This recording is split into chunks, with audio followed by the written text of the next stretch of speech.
My name is Davina Ware, and I'm here with another episode of Ask a Coach on behalf of the Complete Leader. This episode series is where you, our community, ask burning questions about your career, work environment, and leadership from our expert faculty.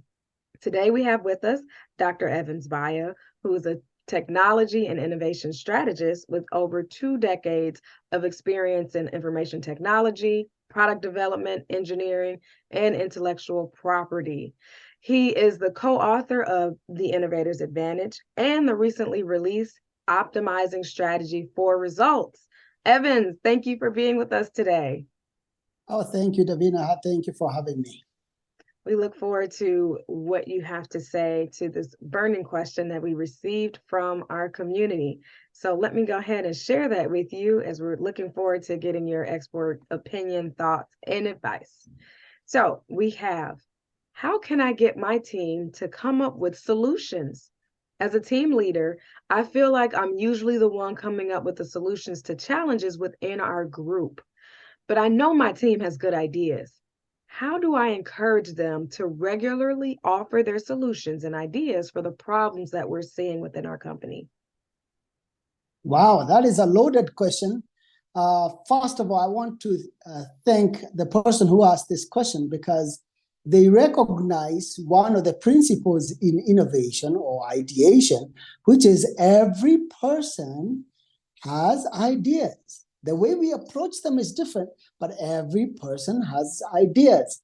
And now it's a matter of how do we get them out of them, right? And this is where we now need to dig into some of our knowledge and processes in idea development, or what we call idea factories.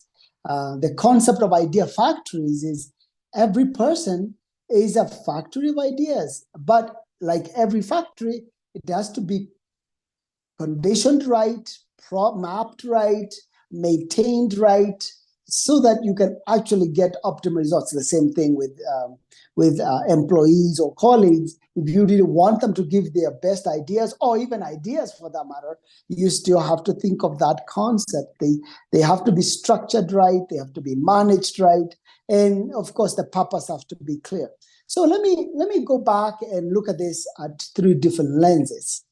In our book, The Innovator's Advantage, we introduced at the very front of the book the concept of the 3 Ps, that innovation or even ideas have 3 Ps. Number 1 is there is always a clear purpose. Why do you want the ideas?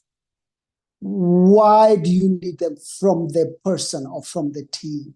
So having that clear why, but also giving people a reason to contribute also becomes an important element.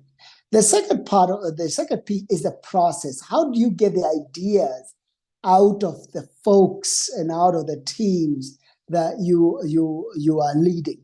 Because the process is as important as the people themselves and the reason why you're trying to get the ideas. And then the last P, which is the third P, is people, understanding the people component, right? People are motivated, are triggered differently. So the way you trigger me is very different from the way something triggers you. And I will react to an opportunity or even come up with an idea based on how you understand me, how you involve me. But if you use the same style on you, then that may not work. So really the understanding of the P. So the purpose, the process, and the people, those 3 are the secrets. And so let's kind of dig into each and every one of these. One of the challenges most leaders have is that they can walk into a conference room and say, hey, I need your ideas. One, the first thing the teams will ask is, why? The second thing is, why did you not prepare us before? The other thing is this the right process? Is it the right place? Is that the right meeting? And then, why did you not talk to that person first before you talk to me? Or you see, you have all those different elements that people ask They may not ask verbally, but they're thinking about them. So the purpose needs to be very clear. And so how well do you prepare your teams with a purpose? Why do you tell them, hey, we are dealing with this particular problem and we need some ideas, and and do you even put guardrails? That is part of the process. Do you put the guardrails around the problem? So you cannot come to the team and say we are having a revenue problem. That doesn't really work. But you may come to your team and say, we have one of these large clients that we have had for 5 years. They contribute X to our company, and they are starting to get cold feet, and competition is on us, and we don't want to lose this customer. Could you give us some ideas on how to keep the customer, how to even grow our relationship with the customer? So you are very, very clear the purpose of the ideas you're looking for. So the more you guardrail an idea or even the approach, the better it will be for the employees to respond, because they know that how and what they should be thinking about. So the purpose needs to be very clear.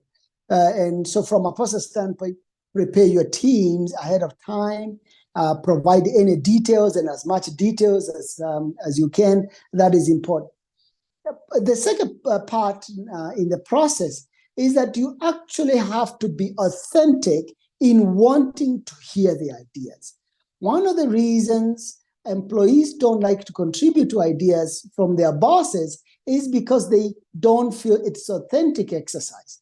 It all feels like the boss just wants to hear from us because he's looking for the next person to promote, or he just needs to bring up something so that he can prove himself he's the smartest man in the room, or the boss is really under pressure, and therefore this is the only time we ever hear about it. And it's not a discipline, it's just a reaction. So when it is not authentic, that will make the employees less willing to contribute, because they just don't feel that they should be engaged. With authenticity also comes what we call psychological safety.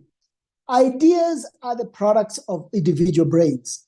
And therefore, my brain, when I give you my ideas, these are my brain product. And therefore, if I feel that you're not going to appreciate them, I may not give them. I may rather be quiet. And especially if I'm an introvert, that I'm going to take a little longer for me to think through that before I share them. If I don't feel you're going to appreciate them, I'm not going to spend the time to do it even, right?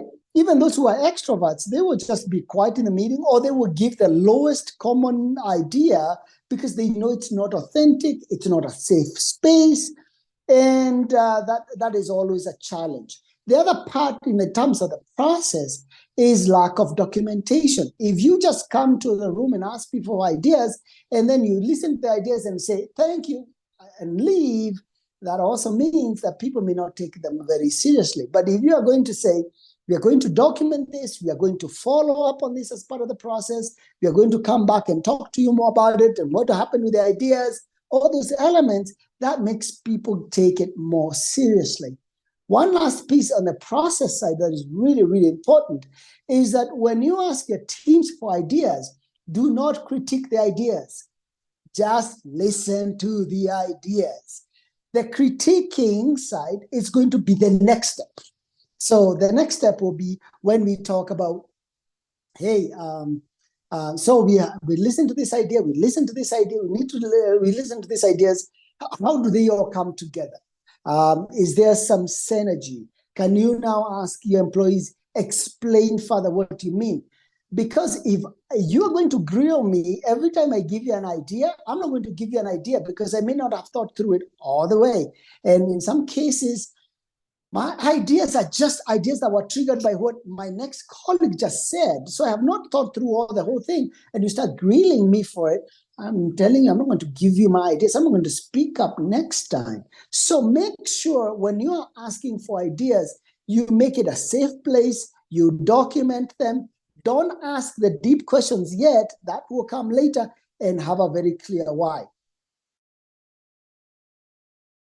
The last part, which is the last, is the people side. We all react to problems the same way. Let me tell you, if I am a high resourceful person who is always looking on returns, bring me issues that will affect returns. Oh my goodness, I'll come up with ideas.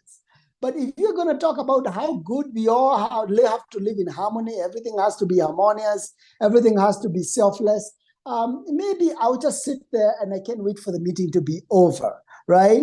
And so you really need to think through all these elements of the people, right? Bring the right problems to the right people. Bring it in the right style. And again, this is where you understanding that people will help you in terms of preparing the person.